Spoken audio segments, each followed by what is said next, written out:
Welcome to మన TV. ముందుగా headlines చూద్దాం. ఎర్రగుంట్లలో మేధావులు ప్రజలతో జగన్ ముఖాముఖి. 58 నెలలుగా బట్టలు నొక్కుతూ నగదు జమ చేస్తున్నానన్న జగన్. ఇవి మన తలరాతలు మార్చే ఎన్నికలని వ్యాఖ్య.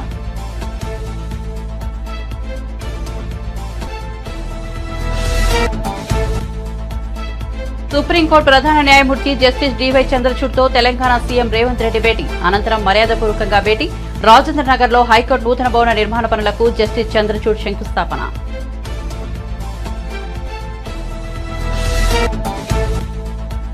రాష్ట్రాన్ని పునర్నిర్మించుకునేందుకు ఎన్డీఏకు ఓటు వేయాలన్న చంద్రబాబు. రాయలసీమను జగన్ సైకో రాజ్యంగా మార్చారని మండిపాటు. సీమలో 49 మంది ఎమ్మెల్యేలను గెలిపిస్తే ఒరగబెట్టేదేముందని ప్రశ్న.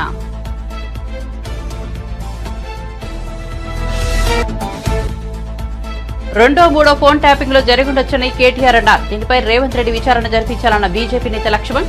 కేసీఆర్ ఎవరిని నమ్మలేదని అందుకే ఫోన్ ట్యాపింగ్ చేయించారని వ్యాఖ్య.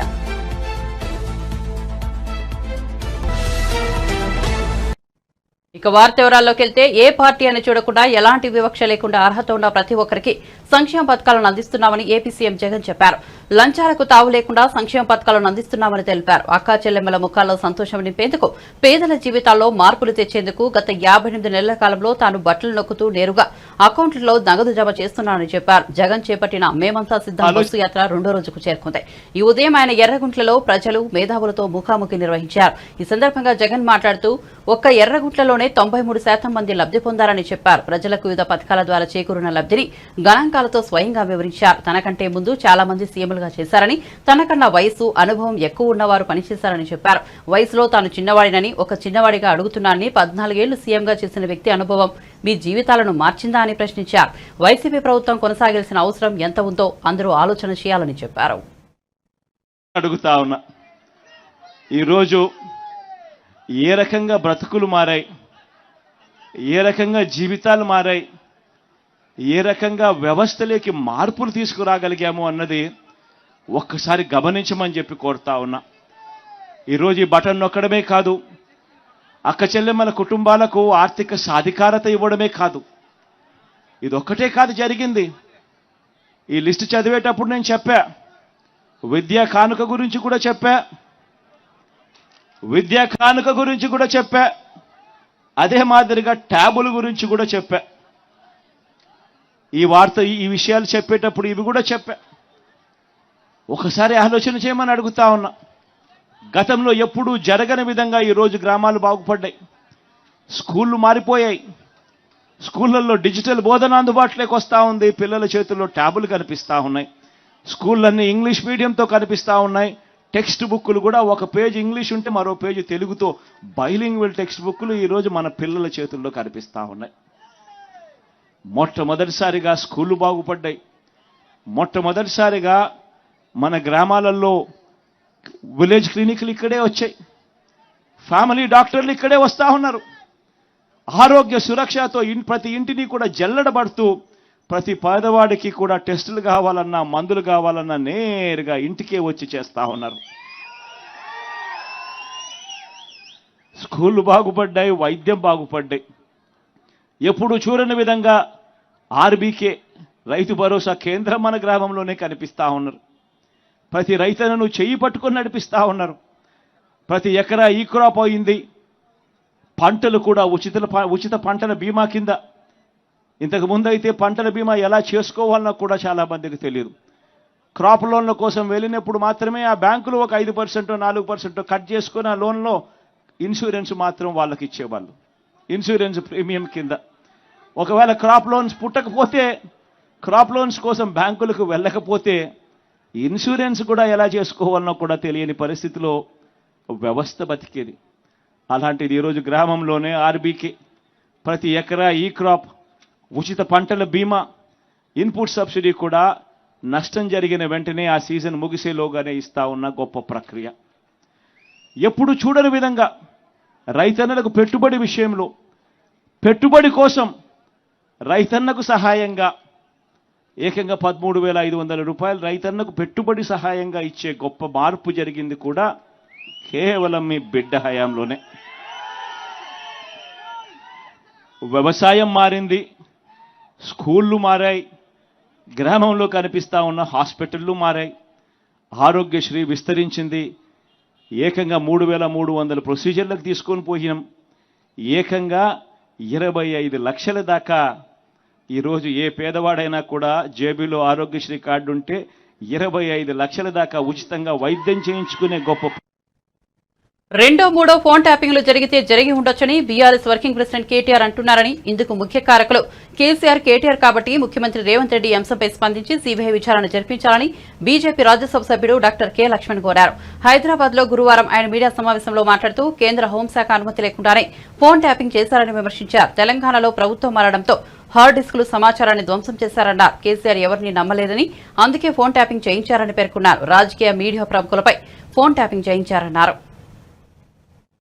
వ్యవహారంలో కూడా ప్రభుత్వము లక్షల సంఖ్యలో విపక్షాలై, వ్యాపారులై, లేదా సమాజంలో ప్రముఖులై, రియల్ ఎస్టేట్ బాధ్యులై, వ్యాపారులు అందరూ కూడా ఫోన్ ట్యాపింగ్ జరిగింది అనేటువంటిది మరి ఆరోపణలు.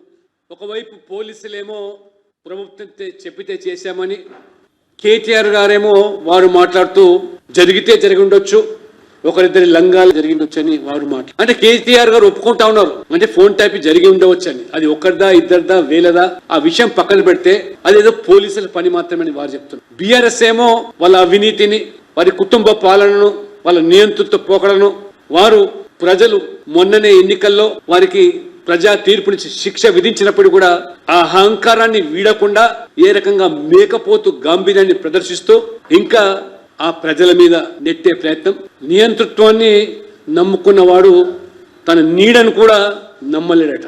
నీడ వెంటాడుతుందని చెప్పి ఒక అభద్రతా భావంతో ఏ రకంగా వ్యవహరిస్తాడో మరి కేసీఆర్ పాలనలో కూడా తన పాలన మీద తనకు నమ్మకం లేకుండా ప్రజా జీవితంలో ముఖ్యులైనటువంటి అందరిపైన కూడా వారి కదలికలపైన, మరి ప్రధాన మీడియా బ్యూరో చీఫ్లపైన, ప్రతిపక్షాల నాయకులపైన, లేదా కొంతమంది బ్యూరోక్రాట్లు లేదా వ్యాపారులు, రకరకాలైనటువంటి ఆ వర్గాల మీద మరి గత బీఆర్ఎస్ ప్రభుత్వం చేసిన అనేక దుర్మార్గాలు, నేరాల్లో ఒకటి ఫోన్ ట్యాపింగ్ అని వాళ్ళ తేలుతా ఉన్నది.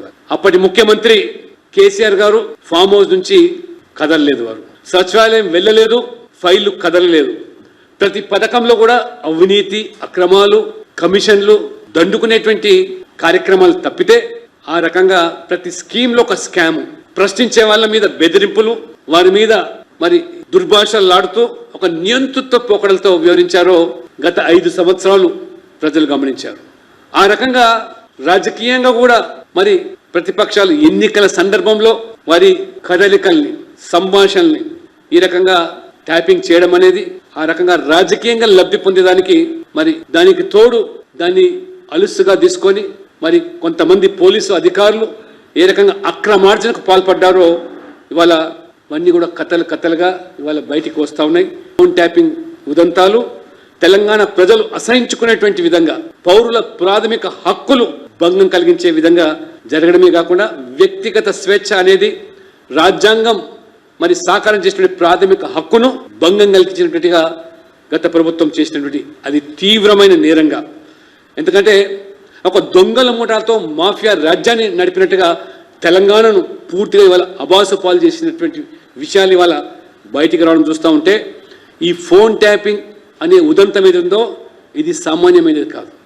కేంద్ర హోంశాఖ అనుమతి అనేది ఖచ్చితంగా మరి అవసరమనే విషయాన్ని విస్మరించే వాళ్ళ కేటీఆర్ గారు జరిగితే జరిగి ఉండొచ్చు, 1, 2 అది పోలీసు అనుమతితోనే అని చెప్తున్నాడు. మీ ప్రమేయం లేకుండా పోలీసులు ఇంత వ్యవహారానికి దోహదపడితే, రాజ్యాంగ విరుద్ధంగా వ్యవహరిస్తే, ఆ రకంగా చట్టాలు అతిక్రమించి చేస్తూ ఉంటే మీ ప్రభుత్వం కళ్ళు మూసుకుందని చెప్పి నేను ఇవాళ కేటీఆర్ గారిని ప్రశ్నిస్తూ ఉన్నాను.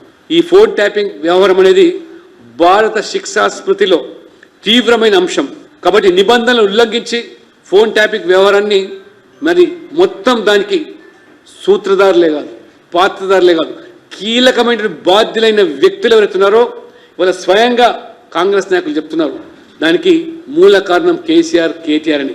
కాబట్టి ఇవన్నీ కూడా మరి పూర్తిగా లోతుగా దాన్ని విచారణ జరిపించి ఆ కీలకమైన వ్యక్తులను మరి ఈరోజు బయటికి రావాలంటే ఖచ్చితంగా సిబిఐ ద్వారానే ఎంక్వైరీ జరగాల్సిన అవసరం ఉంది. ఎందుకంటే ఇంటర్ స్టేట్కి సంబంధించినటువంటి వ్యవహారం కాబట్టి మద్యం కుంభకోణంలో ఒకవైపు కవిత గారి పాత్ర, ఇవాళ ఫోన్ ట్యాపింగ్లో ఆ కుటుంబంలో ప్రముఖమైన వ్యక్తుల పాత్ర ఉందని, అదే రకంగా కాళేశ్వరం ప్రాజెక్టులో ఆ కుటుంబానికి సంబంధించిన ఇరిగేషన్ మంత్రిగా ఉన్నటువంటి వారి పాత్ర, ఏ రకంగా ఈ కుటుంబం మొత్తం కలిసి తెలంగాణ సంపదను దోచుకున్నారో ప్రజలు ఇవాళ మరి వారికి ఖచ్చితంగా శిక్ష పడాలని చెప్పి కోరుకుంటున్నారు. కాబట్టి ఏమాత్రం కూడా బీఆర్ఎస్ కాంగ్రెస్ వేరు కాదని, లేదా మీకు వాళ్ళ మీద ఖచ్చితంగా చర్యలు తీసుకోవాలనే ఉద్దేశం కనుక ఉన్నట్టయితే రేవంత్ రెడ్డి గారు వెంటనే ఈ వ్యవహారం మీద సిబిఐ ఎంక్వైరీకి వారు ఆదేశం ఇవ్వాలని చెప్పి కూడా నేను ఈ సందర్భంగా కోరుతున్నాను.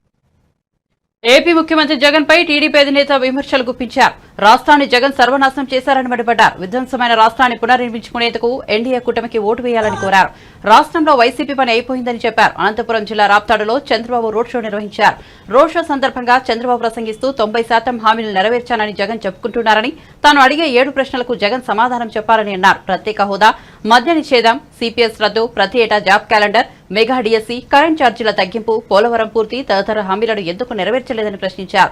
రాయలసీమను తాము హార్టికల్చర్ గా హబ్ గా చేస్తామని, జగన్ వచ్చిన తర్వాత రాజకీయ హత్యలతో సైకో రాజ్యంగా మార్చేశారని దుయ్యబట్టారు. గోదావరి జలాలను రాయలసీమ వరకు తీసుకొచ్చే బాధ్యత తమదని చెప్పారు. రాయలసీమలోని 52 అసెంబ్లీ ఎన్నికల్లో 49 చోట్ల వైసీపీని గెలిపిస్తే జగన్ ఒరగబెట్టింది ఏముందని ప్రశ్నించారు. వస్తువుల ధరలు పెరిగాయి.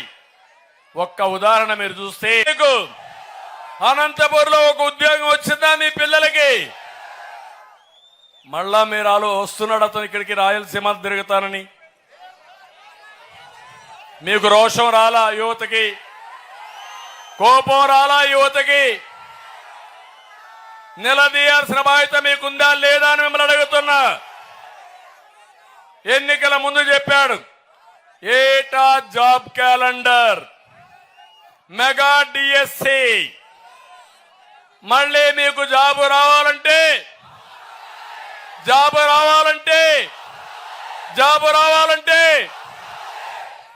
మీరే చూశారు, కియా మోటార్ వచ్చింది. అదే మన రేంజ్. జాకి పారిపోవడం వీళ్ళ రేంజ్ అది. అందుకే దేశంలో ఉండే అందరికంటే ఎక్కువ నిరుద్యోగులు మన రాష్ట్రంలో ఉన్నారు. ఒక తల్లి, ఒక తండ్రి. ఒక ఉదాహరణ చెప్తున్నాను.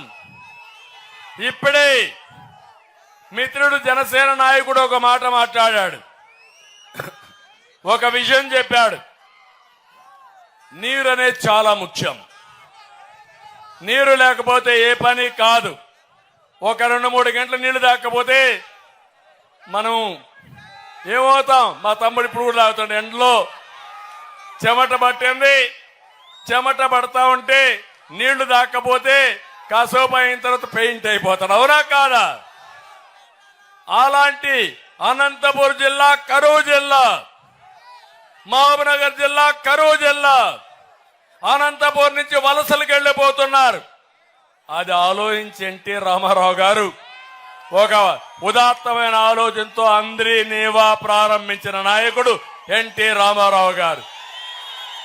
కృష్ణా జలాలు రావాలి, ఈ అనంతపురం జిల్లా బాగుపడాలని ఆలోచిస్తే 2014 అంత మనము కూడా చేశాం. కానీ 2014లో జీడిపల్లి పూర్తి చేసి చెర్లోపల్లి. ఏపీలో పోటీ చేసే లోక్సభ అసెంబ్లీ స్థానాలకు బీజేపీ తన అభ్యర్థులను ప్రకటించింది. దీనిపై ఏపీ ప్రభుత్వ సలహాదారు సజ్జల రామకృష్ణారెడ్డి స్పందించారు. బీజేపీలో ఉన్న టీడీపీ వాళ్ళకే చంద్రబాబు టికెట్లు ఇప్పించుకున్నారని, బీజేపీలో ఉన్నది టీడీపీ ఏజెంట్లేనని ఈ మేరకు కథనాలు వస్తున్నాయని అన్నారు. ఆ జాబితాలో ఉన్న పేర్లు చూస్తేనే ఆ విషయం అర్థమవుతోందని విమర్శించారు. 3 కోట్లు ఇస్తే సీటు కూడా మారుతామని ఓ ఆఫర్ ఇచ్చినట్టు ఆడియో కూడా బయటకు వచ్చిందని సజ్జల వెల్లడించారు. అటు జనసేన పార్టీ జాబితాను చంద్రబాబు తన మనుషులతోనే నింపేశారని తెలిపారు. ఇదంతా చంద్రబాబు ఆడుతున్న నాటకమని సజ్జల విమర్శించారు. లీడర్ ఉన్నాడు, స్పష్టమైన అజెండాతో పార్టీ ఉంది వైఎస్ఆర్సీపీ. ఇది ఇంతకుముందు అనిందే రాయలసీమ ద్రోహి అని ఆయన ఎట్లా అన్నాడు, ఇది కూడా అలాంటిదే. ఆయన ఏదేదైతే చేశాడో, ఆయన నీళ్లు అంతకంటే గౌరవం ఏమైనా ఉంటుందా? ఆయన నీళ్లు తీసుకురావడం అక్కడ ఏ రోజు ఆలోచించినాడు? ఒక ప్రాజెక్ట్ గురించి ఏ రోజు అని ఆలోచించాడా? అయినా సరే నిస్సిగ్గుగా ఈరోజు అది అనగలుగుతున్నాడంటే జనం జ్ఞాపక శక్తి మీద ఇది, లేదా ఇట్లా అంటేనే అనాలి, మా ఈనాడు మా జ్యోతిలో వేస్తారు, నేను చూసుకొని చదువుకోవాలనుకుంటాను. ఎవరు నీళ్లు తెచ్చారు? ఈరోజు దాన్ని స్థిరంగా డ్యాములన్నీ, రిజర్వాయర్లన్నీ ఫుల్గా ఉన్నాయంటే ఎవరి వల్ల? అసలు ఇప్పుడు తీసుకుంటున్న లిఫ్ట్ కానీ పూర్తి అయితే రేపు రాయలసీమ రాబోయే కంటిన్యూస్ ఒక స్టెబిలైజ్ కాబోయేది వాట్ ఎవర్ ఇరిగేషన్ ఉండేది. అలాగే కుప్పంకి ఈరోజు కాలువ వర్షాలు పడితే రేపు నీళ్లు రావడానికి ఏర్పాటు ఎవరు చేశారు, కుప్పం కూడా ఆయన కాన్స్టిట్యున్సీ కూడా. ఇవన్నీ తెలియవా ప్రజలకు? చెప్తున్నా కదా, వాళ్ళు ఆయన అనుకునేది తను ఏది మాట్లాడితే అది వేసే వచ్చాడు, మళ్ళీ పోయినారు, అక్కడే తిరిగారు దర్శనం కోసం. ఇవన్నీ దేనికోసం చేసినట్టు? అక్కడ పోయి అంత ఇదిగా వచ్చి ఈ రోజు వచ్చి భవిష్యత్తులో తెలుగు రాదని అమిత్ షాకు మోడీకో తెలుగు అర్థం కాదులే. ఇక్కడ ఉండేది ఎలాగో మన ఏజెంట్లే కదా, ఇక్కడ స్టేట్ లీడర్షిప్లో ఉండేది. రిపోర్ట్స్ వాళ్ళకి తెలియలేని ఆయన మాట్లాడుతున్నట్టున్నాడు, తెలుగులో మాట్లాడితే ప్రభుత్వం చెల్లుతుందని. అని ప్రజలకు తెలుసు కదా, ఉత్తరాది వాళ్ళకో లేక మోడీకో అమిత్ షాకు తెలియాల్సి రాష్ట్ర ప్రజలకు తెలుసుగా ఈయన ఎంత ఆత్రంగా వాళ్ళ చుట్టూ తిరిగాడు, కేసుల నుంచి బయటపడాలని, ఎలాగో వాళ్ళతో పొత్తు పెట్టుకోవాలని చెప్పి డెస్పరేట్గా తిరిగిన చంద్రబాబు కానీ, దానికి రాయబారం ఉన్నట్టున్న పవన్ కళ్యాణ్ కానీ, వీళ్ళు ఎంతగా ఇది చేశారో ప్రజలకు తెలియదా? అందరు చూస్తూనే ఉన్నారుగా. అయినా ఆయన నమ్మకం ఏంటంటే తను ఏదంటే తన మీడియాలో వస్తుంది, అది డిస్కషన్ అవుతుంది, జనం దానికి కొంత నమ్మకపోతారా అనేది ఆయన ఆశ. ఇంకా అది పోయినట్లే, ఎందుకంటే ఆయనకు తెలిసిన విద్య అదే కదా.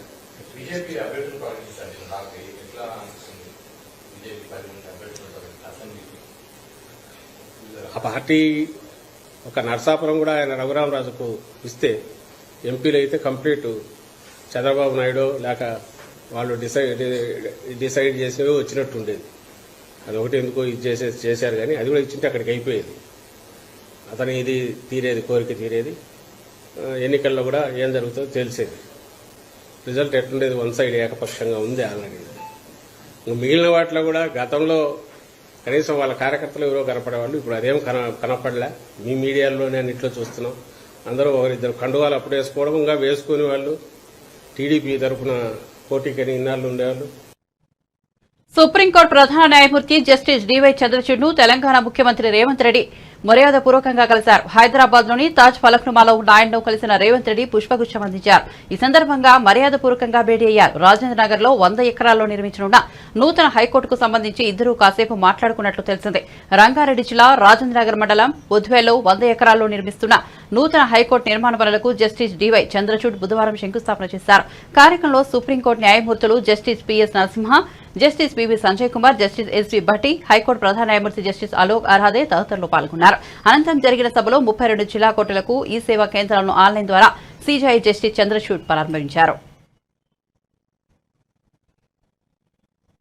సాగునీరు లేక ఎండిపోతున్న పంటలను పరిశీలించే తీరిక ప్రభుత్వానికి, ముఖ్యమంత్రి రేవంత్ రెడ్డికి లేదని మాజీ మంత్రి కేటీఆర్ విమర్శించారు.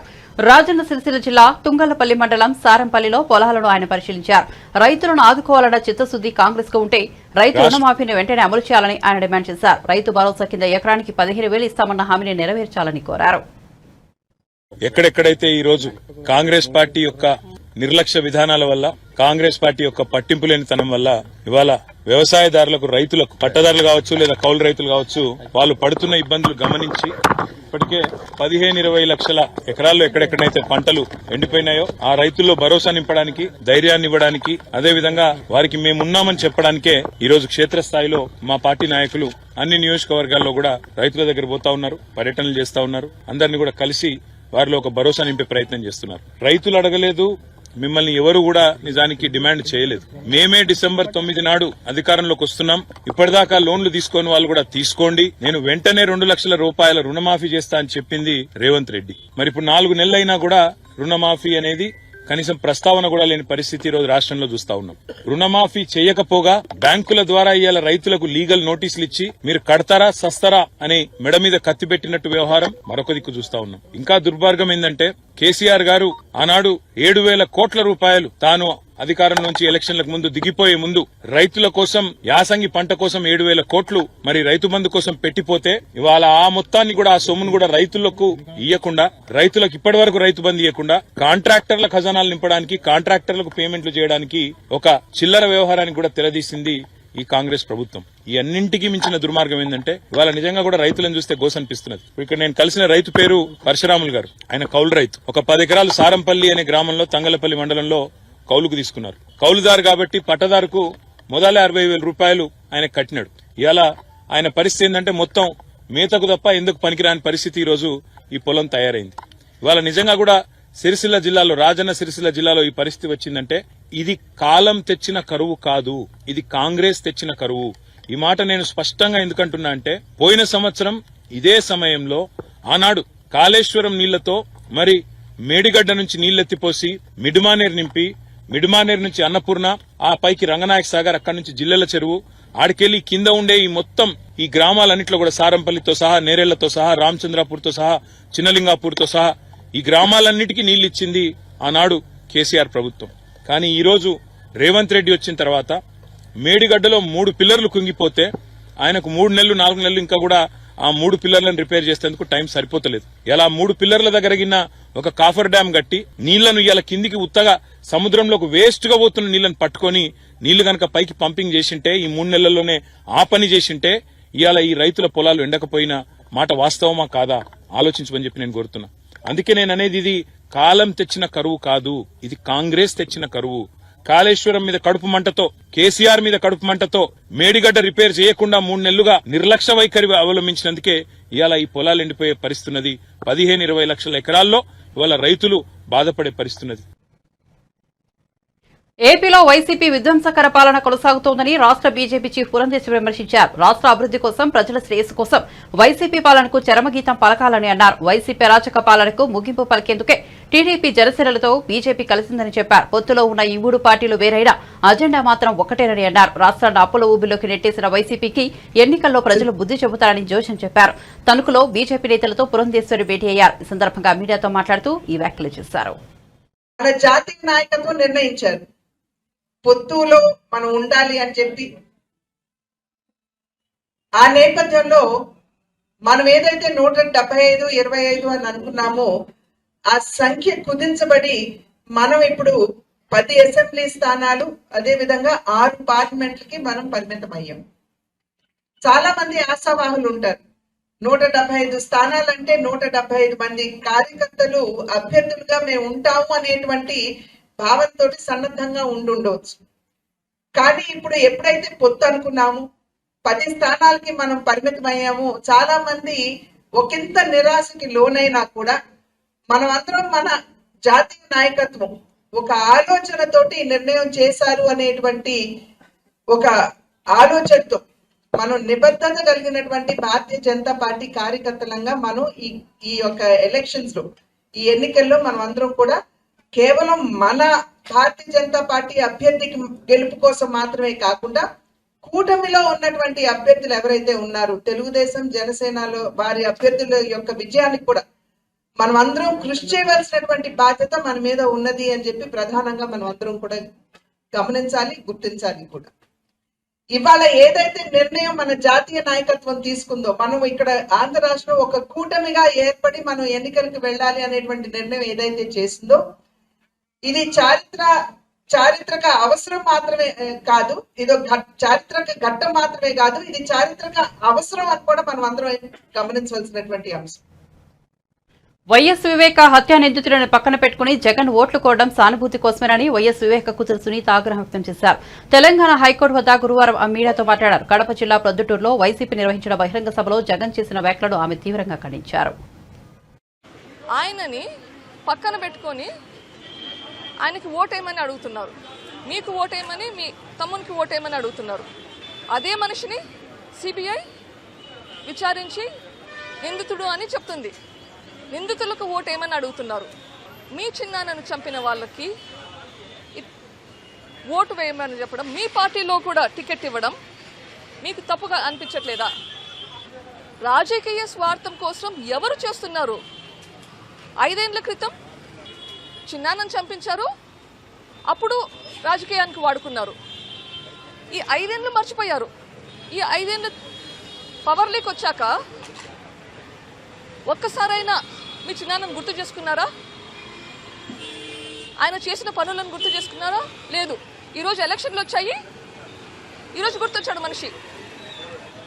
ఇన్ని రోజులు మర్చిపోయిన మనిషి ఈరోజు మీకు గుర్తొచ్చాడా?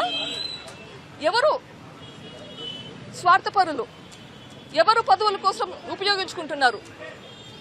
ఆలోచించండి. హత్య చేయించిన వాళ్ళకి ఓటు వేయమని మీరు అడుగుతున్నారు. ఎవరు వాడుకుంటున్నారు? ఇప్పుడు మనం సినిమాలో చూస్తాం, విలన్ ఉంటారు, విలన్ పక్కన రౌడీలు ఉంటారు. రౌడీలను పట్టుకుంటే సరిపోతుందా? విలన్ దగ్గరికి వెళ్ళాలనా? మూల కారణం అయ్యేది విలన్. దీంట్లో విలన్ ఎవరు? దీంట్లో విలన్ మీరా? అందుకైనా మీరు వాళ్ళని ప్రొటెక్ట్ చేస్తున్నారు.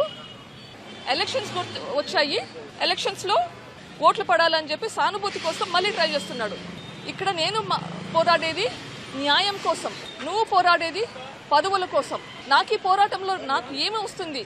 అందరినీ పోగొట్టుకోవడం తప్ప. ఇక్కడ అంతా మీరు మీ పదవుల కోసం పోరాడుతున్నారు.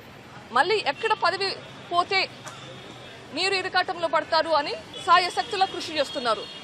ఎప్పుడు అక్కలు చెల్లెళ్ళు అంటుంటున్నారు. ఈ చెల్లెలు గుర్తు రాలేదా మీకు ఈ 5 సంవత్సరాలు? నా రిక్వెస్ట్ ఒకటే, ఈ హంతకులకు ఓటేయద్దండి.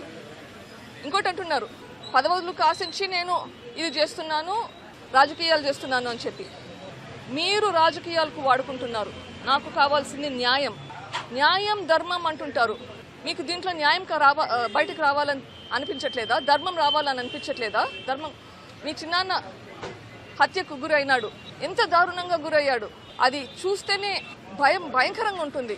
అదంతా మర్చిపోయి మళ్ళీ ప్రజల ముందరికి వచ్చి ఓటు అడగడానికి మీకు మనసులో ఒప్పుతుంది.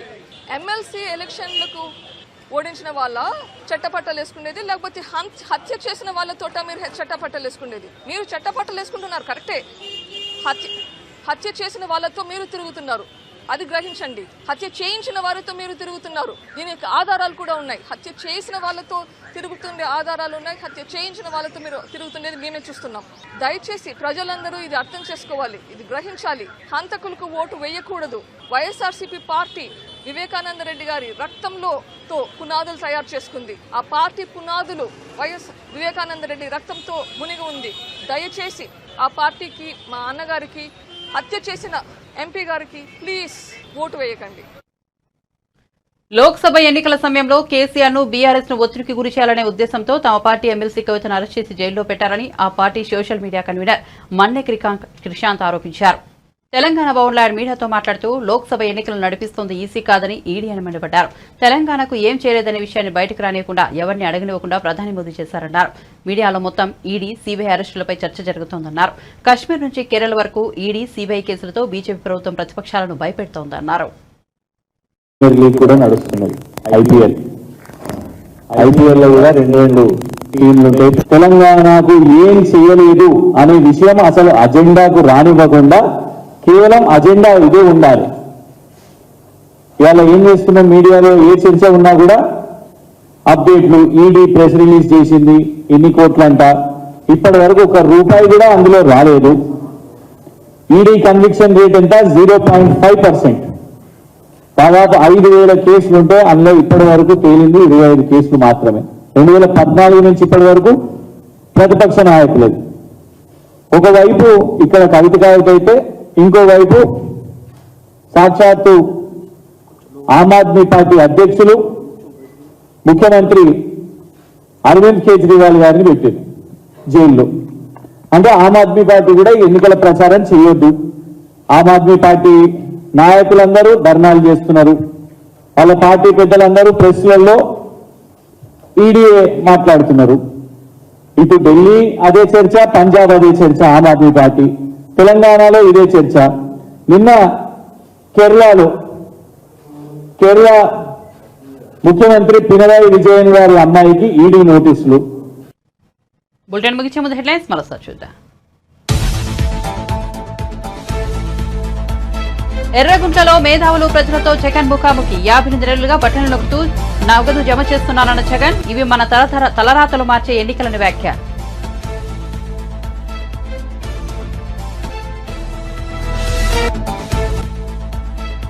సుప్రీంకోర్టు ప్రధాన న్యాయమూర్తి జస్టిస్ డివై చంద్రచూడ్తో తెలంగాణ సీఎం రేవంత్ రెడ్డి భేటీ. అనంతరం మర్యాదపూర్వక భేటీ.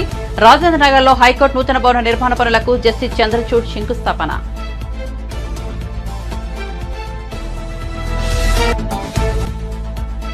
రాష్ట్రాన్ని పునర్నిర్మించేందుకు ఎన్డీఏకు ఓటు వేయాలన్న చంద్రబాబు. రాయలసీమను జగన్ సైకో రాజ్యంగా మార్చారని మండిపాటు. సీమలో 49 మంది ఎమ్మెల్యేలను గెలిపిస్తే ఒరగబెట్టింది ఏముందని ప్రశ్న.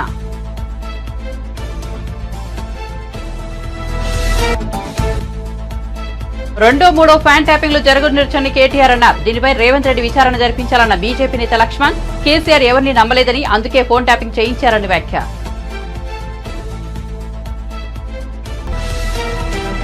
మరిన్ని అప్డేట్స్ కోసం చూస్తూనే ఉండండి మన టీవీ.